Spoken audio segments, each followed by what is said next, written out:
जय हिंद। जय हिंद बच्चा। प्रैक्टिस सेट 1.1 उसमें क्वेश्चन नंबर 2 उसमें 8 क्वेश्चन थे। नियर अबाउट 7 क्वेश्चन मैंने each and every with explain के साथ बोर्ड पे सॉल्व किया।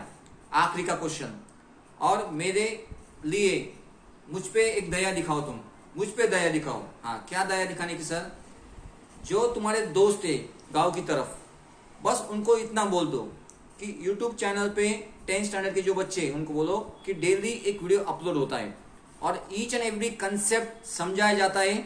और उसके बाद जो भी सम्स होते हैं प्रैक्टिस सेट में, कोई भी होमवर्क नहीं, हर एक सम सर खुद सॉल्व करते हैं। क्या पता आपके कहने से किसी के बच्चे ने वीडियो देखना स्टार्ट किया मेरे लक बाय चांस, और उस बच्चे का जिंदगी बन गई। जिंदगी तो बनने वाली नहीं, पर 10th स्टैंडर्ड में अगर उसको अपने आप कॉन्फिडेंस आ गया या मैथ्स के बारे में उसको प्यार आ गया और वो जिद पे आ गया और उसने आउटस्टैंडिंग कुछ बन गया, तो that will be the return gift for me. ये जो मेहनत चल रही, ये जो भागदौड़ है यूट्यूब पे अभी फिलहाल, हालांकि उसमें कुछ फायदा नहीं है, पर मजे की बात है कि होप कहते ना, आशावादी रहो, आशावादी रहो। चलो फिर दूसरा कोई चारा नहीं। और सबसे मुसीबत या सबसे अच्छी बात यही है कि मेरे पास टाइम है। इधर उधर घूमने से अच्छा है कि चलो बच्चों के लिए आधा एक घंटा वीडियो डाउनलोड करो, अपलोड कर दो, उसमें भी समय जाता है, वो बात छोड़ दो। जो टाइम दिया भगवान ने हमें, उस टाइम का सही इस्तेमाल मेरे तरफ से हो रहा है, मेरे को बहुत खुशी है। तो बस हर जन जो भी वीडियो देखता है, कोशिश करो एक चेन बनाओ कि मेरा काम हो गया, मैंने उसको बोल दिया। क्यों? फिलहाल मेरा कोई फायदा नहीं इसमें, मेरा फायदा नहीं तो किसी और का फायदा हो रहा है। किसकी वजह से? मेरे वजह से। That is happiness. और हैप्पीनेस, खुशी से बढ़कर इस दुनिया में ऐसा कुछ भी नहीं है। सो चलो, जब कुछ नहीं होता है लोगों की खुशी में अपनी खुशी। चलो मुद्दे पे आते हैं। सर ने सिखाया था जो भी दिया उसको प्रॉपर लिखो। जैसे कि 49x minus 57y equal to 172, नामकरण इक्वेशन 1। फिर दिया 57x minus 49y equal to 252, equation 2। जो दिया उसको ही मैंने इन प्रॉपर वे लिख दिया। फिर क्रॉस चेक किया, x का कोएफिशिएंट, y का कोएफिशिएंट, y का कोएफिशिएंट, x का कोएफिशिएंट सेम सेम आ रहा। अगर सेम सेम आ रहा तो दिए हुए प्रश्न को हम आसान करते हैं। कैसे करते हैं? एक बार ऐड करना है, एक बार सब्ट्रैक्ट करना है। चलो ठीक है, फिर जो तरीका है एक बार ऐड करते हैं। Adding equation 1 and 2। चलो ऐड करना है। 9 plus 7 16, 1 carry. 4 plus 1 5, 5 plus 5 10x minus. अब माइनस माइनस माइनस ही होता है, पर हम ऐड करते हैं। 9 plus 7 16, 1 carry. 6 plus 4 10 y equal to 2 plus 2 4, 7 plus 5 12, 1 carry. 2 3 4 4 24। क्या इसको आसान किया जा सकता है? कैसे आसान किया जा सकता है? 106 106 से डिवाइड करो, ये कट हो जाएगा, ये कट हो जाएगा। फिर 106 को मैंने 4 से डिवाइड किया तो कितना आता? 4 6 जा 24, 4 1 जा 4। हाँ, तो होता है। तो मैंने क्या किया? डिवाइड अबव इक्वेशन, अबव इसके ऊपर का equation, divide above equation by 106। तो क्या हुआ? 106 अपॉन 106 x बचा, माइनस 106 अपॉन 106 y बचा, और 106 इंटू 4 कितना होता है? 424। यहां पे मैंने दिया तो यहां पे आ गया 4, बन गया तीसरा इक्वेशन। जो इक्वेशन था एक आसान आ गया, सिंपल वे में। अब क्या करना है? सब्ट्रैक्ट करना है। फिर से वही लिखा मैंने, 49x minus 57y equal to 172, पहला इक्वेशन। और दूसरा equation 57x minus 49y equal to 252, दूसरा इक्वेशन। एक बार ऐड किया, एक बार क्या करना है? सब्ट्रैक्ट। तो मैंने लिख दिया सब्ट्रैक्ट इक्वेशन 2 फ्रॉम 1 1 में से दूसरा सब्ट्रैक्ट करो। सब्ट्रैक्शन की एक खासियत है, यहाँ पे प्लस है माइनस बन गया, माइनस है प्लस बन गया, प्लस है माइनस बन गया। 57 में से 49 गए, बड़ा नंबर 57 है तो माइनस आने वाला है। अब 57 में से 49 गए, कितने बचे? 8 बचे, 8x। 57 में से 49 गए, फिर से बड़ा नंबर 57 है तो यहाँ पे भी माइनस आने वाला है। 57 माइनस 47 कितने बचे? 8 बचे, इक्वल टू बड़ा नंबर 252 है, उसका साइन नेगेटिव है तो नेगेटिव। अब 252 माइनस 172, 252 बड़े नंबर में से छोटा नंबर होता है। 2 माइनस 2 0, 15, 5 6 7 कितने आ गए? 80 आ गए। अब माइनस इधर माइनस, सबको मैंने माइनस से मल्टीप्लाई किया, करो।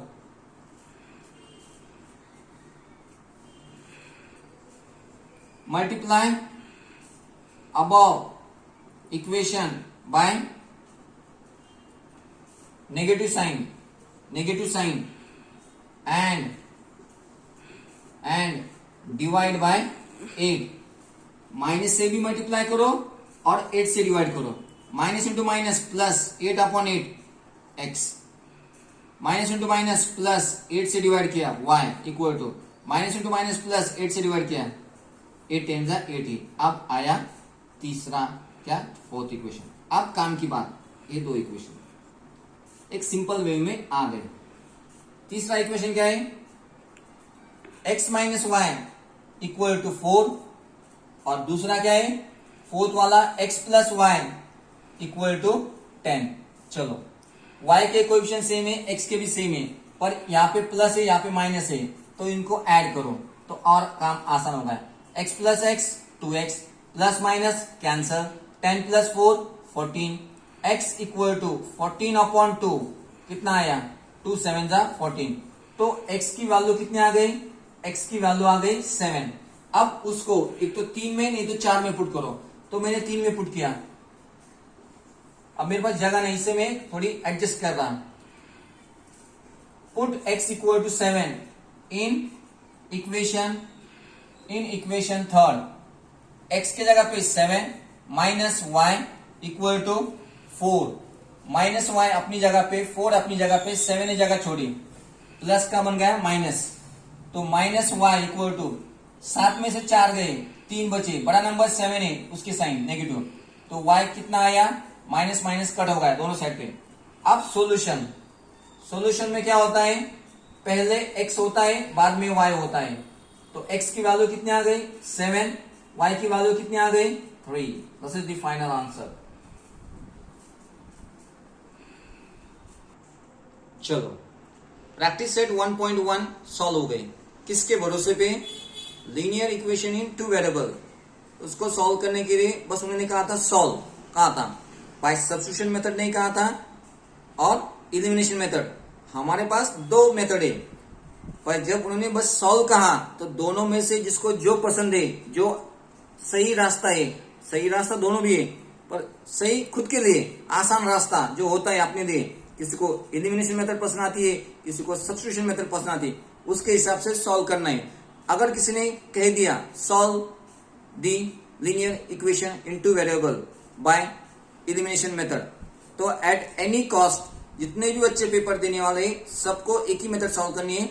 Make the coefficient of x नहीं तो कोएफिशिएंट ऑफ y सेम। एक बार ऐड करो, एक बार ऐड करो, काटाकाटी करो, एडिशन करो, सब्ट्रैक्शन करो, जो भी करना है। x की वैल्यू आ जाएंगी, नहीं तो y की वैल्यू आ जाएंगी, वही x नहीं तो y की वैल्यू इक्वेशन 1 में पुट करने की, अपना आंसर आ गया। ओके, अब उसमें कोई डाउट नहीं, पूरा का पूरा each and every sum explain and मैंने सॉल्व किया। अब दूसरा मुद्दा है graph of linear equation. Graph of linear equation in 2 variable. अब आपको दिया जाएगा draw graph of 2x minus y equal to 4। Linear equation in 2 variable आपको दिया, इसका ग्राफ बनाने का है, इसका ग्राफ बनाने का है। जैसे कि हमने लीनियर इक्वेशन इन 1 वेरिएबल 8th स्टैंडर्ड में हमने सीखा, क्या सीखा? 9th में, हाँ 8th में भी सीखा और 9th में भी सीखा। 8th स्टैंडर्ड में हमने सीखा लीनियर इक्वेशन इन 1 वेरिएबल। क्या सीखा? इन 1 वेरिएबल। और 9th स्टैंडर्ड में सीखा हमने linear equation in 2 variable. One variable क्या होता है, 2x प्लस 4 इक्वल टू 0, तो 2x इक्वल टू प्लस का माइनस हो गया, तो x की वैल्यू कितनी आ गई, -4/2, तो वैल्यू कितनी आ गई, -2, x की वैल्यू क्या आ गई, -2। और इसका अगर ग्राफ बनाना है तो मैं आपको दिखाता। दूसरा एक एग्जांपल, जैसे कि 2y equal to 2y -4 equal to 0, linear equation in one variable, y का पावर 1 है, एक ही वेरिएबल है, तो इसको मैंने सॉल्व किया, 2y equal to 4, y equal to 4/2, y equal to 2, इसका solution y equal to 2a, इसका solution x equal to -2a। अब इसको रिप्रेजेंट करना है, इसको रिप्रेजेंट करना है कहां पे, ग्राफ पेपर पे। चलो ठीक है, ग्राफ पेपर ऐसा कुछ नहीं होता है, 1 2 3 -1 -2 -3 1 2 3, मैं रफ आपको बता रहा, बस आइडिया क्लियर करना है मेरे को। -3 इसका नाम होता है x एक्सिस, इसका नाम होता है y एक्सिस। अब x इक्वल टू -2, कहीं तो भी यहाँ पे आने वाली ऐसी स्ट्रेट लाइन आने वाली है, इसका equation x equal to -2, x equal to -2, इसका ग्राफ ऐसे, y equal to 2, y equal to 2, y axis y equal to 2, यहाँ पे ऐसी लाइन आने वाली, ये बन गया उसका ग्राफ, y इक्वल टू 2। तो linear equation in one variable, जो भी ग्राफ आने वाला है एक लाइन आने वाली है, and that line will be parallel to x axis, otherwise that line will be parallel to y axis. दावे के साथ कहता, linear equation in one variable, linear equation in one variable, उसका जो ग्राफ आने वाला है, दावे के साथ कहता हूं, एक तो ऐसी लाइन होने वाली है, एक तो ऐसी होने वाली है, नहीं तो ऐसी होने वाली है, नहीं तो ऐसी होने वाली है। इसके अलावा दूसरी नहीं, 1 2 3 4 पॉसिबिलिटी, इसके अलावा पांचवी पॉसिबिलिटी नहीं है। अगर किसी को याद आया या किसी ने देखा तो कल मेरे सामने बात करो क्लास के अंदर, नहीं तो इसमें कमेंट करो, सर यहाँ पे एक इक्वेशन है दिस और इसका जो ग्राफ है कुछ ऐसा आता है, पॉसिबल नहीं। Linear equation in one variable, एक रफ आइडिया आ गई। अब 9th में हमने सीखा linear equation in two variable, linear equation in two variable, उसके ग्राफ बनाने की हमने कोशिश भी की, और उसका इक्वेशन समझो ऐसे, linear equation in two variable, उसको कैसे सॉल्व करते हैं सबने सीखा, हर किसी ने आपको समझाने की कोशिश की, ठीक है। लीनियर इक्वेशन टू वेरिएबल के ग्राफ कुछ तो भी ऐसे होने वाले, ऐसी लाइन ऐसी लाइन ऐसी लाइन, किताब चेक करो या ड्रॉ करके दो, मैं आपको ड्रॉ करके भी देखा था, ऐसी लाइन ऐसी जैसी भी। अब जो पॉइंट्स है, पॉइंट्स में से लाइन पास होने वाली है, तो दावे के साथ ऐसी भी हो सकती, ऐसी भी हो सकती, ऐसी भी हो सकती, ऐसी भी हो सकती। एक रफ आइडिया ध्यान में होगा, अरे हाँ linear equation in two variable की ग्राफ कुछ तो भी इस तरह से आने वाला है, यहाँ पे एक पॉइंट, यहाँ पे एक पॉइंट, यहाँ पे पहले हम पॉइंट लोकेट करेंगे फिर ड्रॉ करेंगे, लाइन अपने आप आने वाली है, ठीक है सर, थैंक यू सर। किस बात को थैंक यू कहा, कुछ बच्चों ने, अरे यार कुछ तो भी एक आइडिया आ गई, linear equation in one variable का ग्राफ कुछ तो भी ऐसे होता है, linear equation in two variable का ग्राफ कुछ तो भी ऐसे होता है, बस एक आइडिया आ गई। अब सर मुद्दे की बात करो, चलो मुद्दे की, graph of linear equation in two variable, example draw graph of 2x minus y equal to 4। क्या आप सब इसको मानते हैं 2x minus y equal to 4 linear equation in two variable, इसका ग्राफ बनाने का मैंने एक आइडिया भी दी। लीनियर इक्वेशन टू वेरिएबल का ग्राफ जो आने वाला है, ऐसी लाइन ऐसी लाइन ऐसी, जैसी आने के अंदर पॉइंट्स लोकेट करेंगे और अपना आंसर आ जाएगा। चलो ठीक है, सबसे पहले जो आसान है, x नहीं तो y की वैल्यू इससे ढूंढो। तो जब मैंने इसको देखा तो मेरे को समझ आ गया इस इक्वेशन से y ढूंढना बहुत आसान है, जैसे कि 2x minus 4 equal to y, y की वैल्यू मेरे हाथ में आ गई, 2x minus y equal to 4 था, बस y को वहां पे भेज दिया, 4 इधर आ गया, तो y की वैल्यू कितनी आ गई, 2x माइनस 4 किया। जो भी आपको इक्वेशन दिया, एक तो x के फॉर्म में लाने की कोशिश करो, नहीं तो y के फॉर्म में लाने की कोशिश करो। अब दूसरा टेबल बनाओ, आपको बनाना ये, यहां पे x यहां पे y, कितनी वैल्यू ढूंढनी है, 4 वैल्यू, 1 2 3 4। सर 4 वैल्यू क्यों ढूंढनी है, 2 पॉइंट में भी आंसर आ जाता है, आप भी सही हो। बस अगर मैंने 2 पॉइंट ढूंढे समझो, जैसे कि इसमें x की वैल्यू कुछ तो भी पुट की, y की वैल्यू आ गई, एक पॉइंट आ गया, फिर इसमें x की वैल्यू कुछ तो नहीं पुट की, y का वैल्यू का आंसर आ गया, दूसरा पॉइंट आ गया। तो 2 पॉइंट मैंने लोकेट किए, कहां पे, ऑन द ग्राफ पेपर, ठीक है। 2 distinct points determine the line, sir हो गया ना, आ गया। पर 2 पॉइंट लोकेट करने से अनजाने में अगर मेरे से यहां पे कुछ गलती होती है तो मेरे को पता नहीं दिस पॉइंट इज रॉन्ग और this point is wrong, means after drawing the graph I am unable to जज विच पॉइंट इज रॉन्ग। तो 2 पॉइंट से तो हमेशा लाइन जाने वाली है, पर गलती से एक आधा पॉइंट गलत हुआ सॉल्व करते समय तो मैं उसको जज नहीं कर पाऊंगा कि कौन सा पॉइंट गलत है। तो फिर से आपको कहना क्या है, चलो 3 पॉइंट लो, 3 पॉइंट लिए, चलो ठीक है 3 पॉइंट लिए, लक बाय चांस तीनों पॉइंट एक स्ट्रेट लाइन में आते हैं, देन यू आर लकी, आप सही हो। पर गलती से किसी के 2 पॉइंट और 1 पॉइंट ऐसा आ गया, तीनों भी पॉइंट्स स्ट्रेट लाइन में नहीं, तो इसकी जो लाइन बनने वाली है, एक लाइन ऐसी बन सकती, एक लाइन ऐसी बन सकती, एक लाइन ऐसी बन सकती। अब इसमें गलत पॉइंट कौन सा है वो भी हम जज नहीं कर सकते। जब 3 पॉइंट ले तो इसमें गलत कौन सा पॉइंट है, this point is wrong, this point is wrong और दिस पॉइंट इज रॉन्ग, हम जज नहीं कर पाओगे। नहीं कर पाओगे तो 3 पॉइंट से भी सही नहीं। हम ग्राफ बना सकते हैं 2 पॉइंट से भी, 3 पॉइंट से भी, पर जब हम बनाते तो वी मस्ट बी श्योर सबसे आसान चैप्टर है, तो आसान चैप्टर परफेक्ट बनाना है। तो फिर मैंने कहा सर आपको कहने का क्या है, सीधा बोलो। हाँ, मेरे को कहने का है सीधा मुद्दा, हमेशा 4 पॉइंट्स लेना बच्चों। 4 पॉइंट से क्या होने वाला है, जब मैंने 4 पॉइंट्स लिए, हाउ टू फाइंड वो मैं आपको बताऊंगा। 4 पॉइंट्स, 1 पॉइंट इधर आ गया है, 1 पॉइंट इधर आ गया है, 1 पॉइंट इधर आ गया है, 1 पॉइंट इधर आ गया, लक बाय चांस चारों के पॉइंट्स एक स्ट्रेट लाइन में आ गए, कोई दिक्कत नहीं, आप सही हो, सही बताने की जरूरत नहीं, ज्यादा सोचने की जरूरत नहीं। पर लक बाय चांस 1 2 3 पॉइंट एक लाइन में आ गए और 1 पॉइंट पे तो भी बाहर आ गए।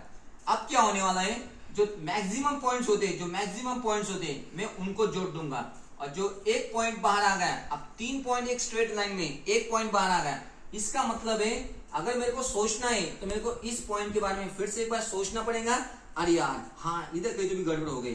तो जब तुम उसको करेक्शन करोगे उस पॉइंट के अंदर, दावे के साथ कहता वो पॉइंट इसके ऊपर ही आने वाला है, और खुद की तसल्ली हो जाएंगी, अपना खुद का समाधान हो जाएगा। किस बात का, अरे यार हाँ, अब यहाँ पे अगर 3 मार्क्स से या 4 मार्क्स से, यहाँ पे मेरे मार्क्स कट होने की कोई संभावना नहीं। तो यहां से आगे to draw the graph of the linear equation, नहीं तो find the solution of the linear equation in 2 variable with the help of graph. जब भी ग्राफ आने वाला है हमें 4 पॉइंट देना ही है। क्यों, I want to reach to the accuracy, perfection के पास जाना है मेरे को, तो 4 पॉइंट लेना ही लेना है। चलो, अब किसी के मन में कोई डाउट नहीं, सर 1 पॉइंट लो, 2 पॉइंट लो या कितने पॉइंट लो, सबको बता दिया 4 पॉइंट लेना जरूरी है, तो 4 पॉइंट के साथ ही लेंगे। अब जो इक्वेशन दिया हुआ था उसको मैंने y के फॉर्म में कन्वर्ट किया, अगर x के फॉर्म में आसान होता तो x के फॉर्म में कर देता, इसमें कोई सोचने जैसी बात नहीं। अब अपने मन से कुछ भी करो, पुट x इक्वल टू 0, मैंने 0 से स्टार्ट किया। अब दिए हुए इक्वेशन में x की वैल्यू मैंने क्या की, 0 पुट की, तो y equal to 2 into 0 0 minus 4, तो y की वैल्यू कितनी आ गई, -4। जब मैंने x की वैल्यू 0 ली तो y की वैल्यू कितनी आ गई, -4, और एक पॉइंट आ गया। फिर अब एक पॉइंट आ गया, उसके कोऑर्डिनेट क्या है, 0 एंड -4। क्या ग्राफ पेपर पे 0 और -4, x की वैल्यू 0, y की वैल्यू -4 दिखाना कोई बड़ा काम है, हम आसानी से दिखा सकते हैं। 0 -4 कहां पे आने वाला है, x की वैल्यू 0, बस y की वैल्यू -4, तो नीचे कोई तो भी आने वाला, ऑन y एक्सिस आने वाला है। इसको हम बड़े आसानी से दिखा सकते हैं। चलो ठीक है, एक्सेप्टेड, एक पॉइंट। अब मैंने x इक्वल टू 1 पुट किया, तो क्या हुआ, y की value y equal to 2 into 1 कितना आया, 2 -4, y इक्वल टू 2 - 4 -2, तो और एक पॉइंट आ गया।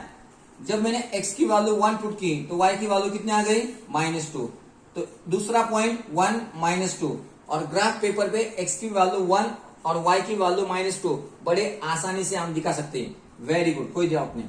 अब x इक्वल टू -1 मेरे मन से, हर कोई अपने अपने मन से ले सकता है, पर y की जो वैल्यू आने वाली है वो पॉइंट में ना आने जाए। अगर पॉइंट में 1.5 आता तो भी चलता, 1.6 आता तो भी एक्सेप्टेबल है, पर 1.52 आया इसको ग्राफ पेपर पे लोकेट करना इतना आसान नहीं, जितना हम समझते हैं उतना आसान नहीं। इसलिए अगर पॉइंट में आ रहा और 2 डिजिट में आ रहा तो जो x इक्वल टू हमने कंसिडर किया गलत, दूसरा पॉइंट हो, x कुछ भी लो, पर जो बाद में वैल्यू आने वाली है वो वैल्यू ऐसी होनी चाहिए कि हम उसको ग्राफ पे दिखा सके। चलो x इक्वल टू -1, तो y की वैल्यू क्या आ गई, 2 into -1 -4, y equal to -2 -4, y equal to -6। चलो x इक्वल टू -1 मैं ग्राफ पेपर पे दिखा सकता हूँ, y इक्वल टू -6, तीसरा पॉइंट आ गया -1 -6। चलो अब चौथा पॉइंट x इक्वल टू 2 लेते तो y कितना आ गया, 2 2 4 -4, y equal to 0, x equal to 2, y equal to 0। चलो चौथा पॉइंट भी आ गया 2 0। ठीक है, अब बस ग्राफ पेपर पे आपको दिखाना है। यहाँ पे मैं आपको रफ दिखा रहा हूं, -6 की जरूरत है x एक्सिस पे भी। चलो कहीं तो भी 1 2 3 4 5 6, -1 -2 -3 -4 -5 -6, वैसे ही -1 -2 -3 -4 -5 -6। हैंडराइटिंग अच्छी नहीं है, कोई डाउट नहीं, 1 2 3 4 5 6, 1 2 3 4 5 6। चलो पहला पॉइंट 0 -4 कहीं तो भी यहाँ पे आने वाला है, यहाँ पे मैंने उसको a नाम दिया। अब बी पॉइंट क्या है, 1 -2 कहीं तो भी यहाँ पे आने वाला है, ऐसे डॉट डॉट दिखाया आपको समझ आ जाएगा। यहाँ पे बी पॉइंट 1 -2 कहीं तो भी बी पॉइंट। ठीक है, फिर क्या है, -1 -6 कहीं तो भी यहाँ पे आने वाला है। पहले -1 -6 x एक्सिस -1 और y एक्सिस -6 कहीं तो भी यहाँ पे आने वाला है। x -1 y 6, यहाँ पे c पॉइंट आ गया है, एक पॉइंट यहाँ पे, एक पॉइंट यहाँ पे, यहाँ पे c पॉइंट आ गया है। -1 -6 2 0, x एक्सिस पे 2, y की वैल्यू 0, ये आ गया 4th पॉइंट। अब देखो चारों के चारों पॉइंट स्ट्रेट लाइन पे, and this is the graph of the equation का नाम q(x - 4) = y। आपके टेक्स्ट बुक में आपको सम सॉल्व किया है, पेज नंबर 5 पे देखो, मेरे मन से वैल्यू लेके दिया और आप देख सकते हैं फॉर क्रॉस चेकिंग। आज के लिए इतना ही, जय हिंद।